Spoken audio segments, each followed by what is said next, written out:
Rajagopal sir, നമുക്കറിയാം Nilambur election പ്രഖ്യാപനം കഴിഞ്ഞു, സ്ഥാനാർത്ഥി നിർണയങ്ങൾ കഴിഞ്ഞു. ആര്യാടൻ ഷൗക്കത്ത് എത്തുമ്പോൾ പി വി അൻവർ ഉടക്കിൽ തന്നെയാണ്. പി വി അൻവർ കോൺഗ്രസിലേക്ക് ചാടിയിട്ടും രക്ഷയില്ല എന്നാണ് കരുതേണ്ടത്. തൃണമൂൽ കോൺഗ്രസിന്റെ വേര് കോൺഗ്രസിലൂടെ കേരളത്തിൽ പിടിപ്പിക്കാം എന്ന് കരുതിയ അൻവറിന്റെ മോഹങ്ങൾക്കാണ് ഇപ്പോൾ തിരശീല വീണിരിക്കുന്നത് എന്ന് തന്നെ അക്ഷരാർത്ഥത്തിൽ പറയാം.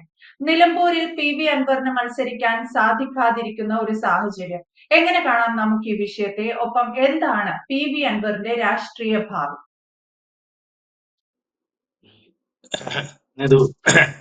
ഇന്ത്യയിലെ രണ്ടു തരം രാഷ്ട്രീയക്കാരാണ്, പ്രത്യേകിച്ച് സൗത്ത് ഇന്ത്യയിൽ. അതില് ഒരു കൂട്ടരെന്ന് പറയുന്നത് അവരെപ്പോഴും മുഴുവൻ സമയ രാഷ്ട്രീയക്കാരാണ്. ഇപ്പൊ രാവിലെ ഒരു കളർ ഉടുപ്പ് ഇടുക, അല്ലെങ്കിൽ ചുവന്ന ഷർട്ടുകൾ ഇടുക. അപ്പൊ അത്തരത്തിലുള്ള വേഷഭൂഷാദികളോടുകൂടി അവർ 24 മണിക്കൂറും രാഷ്ട്രീയ പ്രവർത്തനം മാത്രമാണ് നടത്തുന്നത്. മറ്റൊരു ജോലി അവർ ചെയ്തതായിട്ട് നമ്മൾ കാണുന്നില്ല. മറ്റൊരു തരം രാഷ്ട്രീയക്കാരുണ്ട്, അവർ 50% രാഷ്ട്രീയക്കാരാണ്. അവർക്ക് 50%മേ രാഷ്ട്രീയമുള്ളൂ. അവര് 50% അവരുടെ ബിസിനസ്സോ അല്ലെങ്കിൽ മറ്റ് ജോലികളോ ചെയ്യുന്ന ആളുകളാണ്. അതിൽ നിന്നുള്ള വരുമാനം ഉണ്ടാകും. ഉച്ചവരെ അവരുടെ ബിസിനസ് ചെയ്യും. ഉച്ചയ്ക്ക് ശേഷം അവര് രാഷ്ട്രീയ പ്രവർത്തനവും നടത്തും. ഇതിൽ നമ്മൾ ആദ്യം പറഞ്ഞ കൂട്ടരെ, മുഴുവൻ സമയ രാഷ്ട്രീയക്കാരെ കാണുന്നത് നമ്മൾ കേരളത്തിൽ മാത്രമാണ്. കേരളത്തിലാണ് ഈ കൂട്ടരെ കൂടുതലായിട്ടുള്ളത്.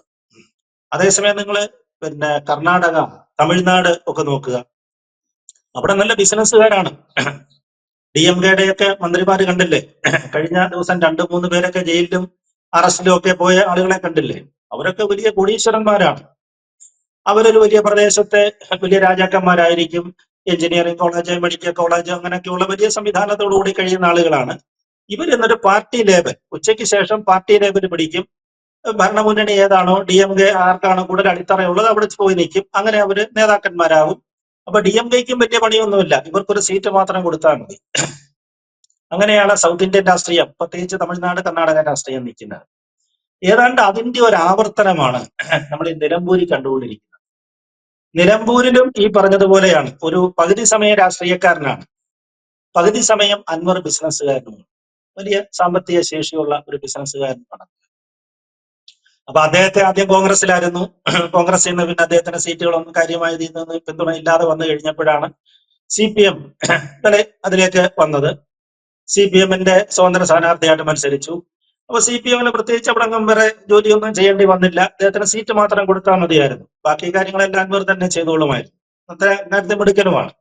പിന്നെ ബാക്കിയുള്ള ദിവസങ്ങളിൽ, കേരളത്തിൽ രാഷ്ട്രീയ പ്രവർത്തനമില്ലാത്ത ദിവസങ്ങൾ അദ്ദേഹത്തിന് വിദേശ രാജ്യങ്ങളിലടക്കം ബിസിനസ്സുകളുമാണ്. അപ്പൊ അങ്ങനെയുള്ള ഒരാളാണ് അൻവർ എന്ന് പറയുന്നത്. വളരെ രാഷ്ട്രീയപരമായിട്ട് വലിയ രാഷ്ട്രീയ പശ്ചാത്തലവും അദ്ദേഹത്തിനുണ്ട്. സമുദായത്തിൻ്റെതായ ഒരു വലിയ അടിത്തറയും ഉള്ള ആളാണ്. അപ്പൊ ഇങ്ങനെയുള്ള ഒരു ആളിന് പെട്ടെന്ന് CPMുമായിട്ട് അദ്ദേഹം വിരോധത്തിൽ വരുന്നു. വിരോധത്തിൽ വന്ന ശേഷം അദ്ദേഹത്തിന് മുഖ്യമന്ത്രിയുടെ പൊളിറ്റിക്കൽ സെക്രട്ടറിക്കെതിരെയും അവസാനം മുഖ്യമന്ത്രിക്കെതിരെ തന്നെ ആരോപണം ഉന്നയിക്കുന്നു. അതിന് ഒരു ചങ്കൂറ്റമൊക്കെ വേണം കേട്ടോ. സാധാരണ ആളുകളൊക്കെ ആണെങ്കിൽ പിടിച്ചണിക്കാൻ പറ്റത്തില്ല. ഇത്തരത്തിലൊക്കെയുള്ള ആരോപണം ഉന്നയിച്ചു കഴിഞ്ഞാൽ നിലനിൽപ്പ് പോലും ബുദ്ധിമുട്ടുള്ള സമയമാണ്. ആ ഒരു കാലഘട്ടത്തിൽ കൂടെ നമ്മൾ കടന്നു പോകുന്നത്. പക്ഷെ അൻവർ അതൊക്കെ തരണം ചെയ്ത് പിടിച്ചു നിൽക്കുന്നുണ്ട്. ഇപ്പൊ ഈ വന്നിരിക്കുന്ന അവസ്ഥ എന്ന് പറയുന്നത്, നിലമ്പൂരിൽ ശരിക്കും ഒരു ബൈ ഇലക്ഷന്റെ ആവശ്യം PV അൻവറിന് മാത്രമേ ഉള്ളൂ. നമുക്കറിയാം ഏതാണ്ട് 100ഓളം സീറ്റുകളുമായിട്ടാണ് LDF അവിടെ നിൽക്കുന്നത്. 40 അടുപ്പിച്ച് UDFിനും സീറ്റുകളുണ്ട്. ഇപ്പൊ അവിടെ ഈ ഒരു വർഷത്തേക്ക് ഒരു തെരഞ്ഞെടുപ്പ് നടത്തിയതുകൊണ്ട് ആർക്കും അവിടെ പ്രത്യേകിച്ച് ഒരു നേട്ടം ഒന്നുമില്ല. ഒരു കക്ഷിക്കും പ്രത്യേകിച്ച് ഒരു നേട്ടവുമില്ല, ഒരു കോട്ടവും സംഭവിക്കാനില്ല. പക്ഷെ അൻവറിനെ സംബന്ധിച്ചിടത്തോളം അദ്ദേഹത്തിന്റെ അടിത്തറ കാണിച്ചു കൊടുക്കണം. അതുകൊണ്ടാണ് പറഞ്ഞത്, ആദ്യം തന്നെ സ്ഥാനാർത്ഥിയെ കയറി അങ്ങ് പ്രഖ്യാപിച്ചു കളഞ്ഞു. അവിടെ ജോയി ആയിരിക്കും സ്ഥാനാർത്ഥി. അതേപോലെ തന്നെ അദ്ദേഹം 27,000 ചെല്ലുവാന വോട്ടിന്റെ ഭൂരിപക്ഷത്തിന് ജയിക്കുമെന്നുള്ള കണക്കുകളും അൻവർ പുറത്തു. ഇതൊക്കെ എവിടുന്നാണ്, ഏത് രേഖകളുടെ അടിസ്ഥാനത്തിലാണ് പറയുന്നത് അറിയത്തില്ലെങ്കിലും അദ്ദേഹത്തിന്റെ ആത്മവിശ്വാസമായിരിക്കാം. പക്ഷെ ജോയിക്കൊക്കെ നമുക്കറിയാം അവരുടെ സ്വാധീനം വളരെ കുറഞ്ഞ ശതമാനം മാത്രമുള്ള ഒരു സമുദായത്തിന്റെ ആളാണ് ജോയി എന്ന് പറയുന്നത്. 40-ന് മുകളിൽ ശതമാനമുള്ളത് അവിടുത്തെ ഹിന്ദുക്കളും മുസ്ലിം ഭൂരിപക്ഷം ഉള്ള ആളുകളാണ്. മുസ്ലിങ്ങളുമാണ് അവിടെ ഭൂരിപക്ഷ സമുദായം നിൽക്കുന്നത്. എന്തിനാണ് പെട്ടെന്ന് കയറി ഇങ്ങനെ ഒരു പ്രഖ്യാപനം നടത്തിയെന്ന് അറിയത്തില്ല. എന്തായാലും കൊള്ളാം, ആര്യാടൻ ഷൗക്കത്തിനെ നേരത്തെ തന്നെ അൻവർ ഉന്നമിട്ടിരുന്നു എന്നുള്ളത് കറക്റ്റാണ്.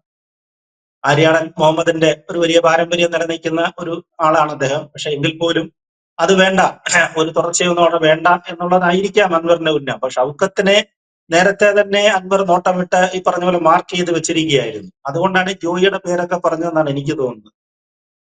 എന്തായാലും കൊള്ളാം. അത്തരത്തില് ആകപ്പാടെ UDF-നെ സംബന്ധിച്ചിടത്തോളം ഒരിക്കലും ഇല്ലാത്ത പോലാണ്. കാരണം ഒരിക്കലും സ്ഥാനാർത്ഥിയെ നേരത്തെ പ്രഖ്യാപിക്കുന്ന ഒരു സ്വഭാവം പൊതുവെ UDF-നെ കാണാറില്ല. അവരേറ്റവും ഒടുവിലാണ് ഇത്തരം കാര്യങ്ങളിൽ വരുന്നത്. പക്ഷെ ഇവിടെ ഇപ്പൊ ആദ്യം സ്ഥാനാർത്ഥിയെ പ്രഖ്യാപിച്ചെങ്കിലും ഈ പറഞ്ഞതുപോലെയുള്ള ഒരുപാട് ഇന്റേണൽ അകത്ത് ഒരുപാട് പ്രശ്നങ്ങൾ വന്നിരിക്കുകയാണ്. അൻവറിനെ സംബന്ധിച്ചിടത്തോളം അൻവർ ഞാൻ നേരത്തെ സൂചിപ്പിച്ചല്ലോ, വളരെ മിടുക്കനായ ഒരു രാഷ്ട്രീയക്കാരനും കൂടാണ്. നമ്മൾ ശ്രദ്ധിച്ചു നോക്കിയേ, കഴിഞ്ഞ ഏതാണ്ട് ഒരു വർഷത്തോളമായി കേരള രാഷ്ട്രീയത്തെ തന്നിലേക്ക് തന്നെ പിടിച്ചു നിർത്തിയിരിക്കുകയാണ് അദ്ദേഹം. അതിന് തക്കമുള്ള ശേഷി എന്താണ്? അൻവറിന്റെ രാഷ്ട്രീയ അടിത്തറ എന്താണ് എനിക്കറിഞ്ഞുകൂടാ. എന്തായാലും കൊള്ളാം, ഒരു വർഷമായിട്ട് നമ്മൾ അൻവറിനെയാണ് കാണുന്നത്, അൻവർ പറയുന്നതാണ് കേൾക്കുകയും ചെയ്യുന്നത്. അപ്പൊ ഇത്തരത്തിലൊരു പ്രശ്നത്തിലേക്കാണ് അവിടെ കാര്യങ്ങൾ വരുന്നത്. അപ്പൊ അതുകൊണ്ട് എങ്ങോട്ട് ഇതൊക്കെ നീങ്ങും എന്നുള്ള കാര്യത്തെ സംബന്ധിച്ചിടത്തോളം നമുക്ക് ഇതുവരെ വ്യക്തമായിട്ട് പറയാൻ പറ്റുന്നില്ല. ഇവിടെ ശ്രദ്ധിക്കേണ്ട മറ്റൊരു ഘടകം എന്ന് പറയുന്നത് ഇന്ത്യൻ യൂണിയൻ മുസ്ലിം ലീഗാണ്. അൻവറിനെ സംബന്ധിച്ചിടത്തോളം ഏറ്റവും അടിത്തറ ഉള്ള മുസ്ലിം സമുദായത്തിന്റെ അദ്ദേഹത്തിന് നല്ല സ്വാധീനമുണ്ട്. അത് നമ്മൾ സമ്മതിച്ചു കൊടുത്തെങ്കിലേ പറ്റുള്ളൂ. അതിപ്പോ ലീഗ് വഴിയാണെങ്കിലും ശരി, എന്താണെങ്കിലും ശരി, സമുദായ സ്വാധീനം അദ്ദേഹത്തിന് നന്നായിട്ടുണ്ട്. അപ്പൊ അതുകൊണ്ടാണ് അദ്ദേഹം കൂടെ പാണക്കാട്ട് പോവുകയാണ്. കഴിഞ്ഞ ദിവസം കുഞ്ഞാലിക്കുട്ടിയും സലാമിനെയും ഒക്കെ കാണുകയൊക്കെ ചെയ്തിരുന്നു. അതുകൊണ്ട് അവരുടെ നീക്കങ്ങൾ എങ്ങനെ പോകുന്നു നമുക്ക് പറയാനൊക്കത്തില്ല.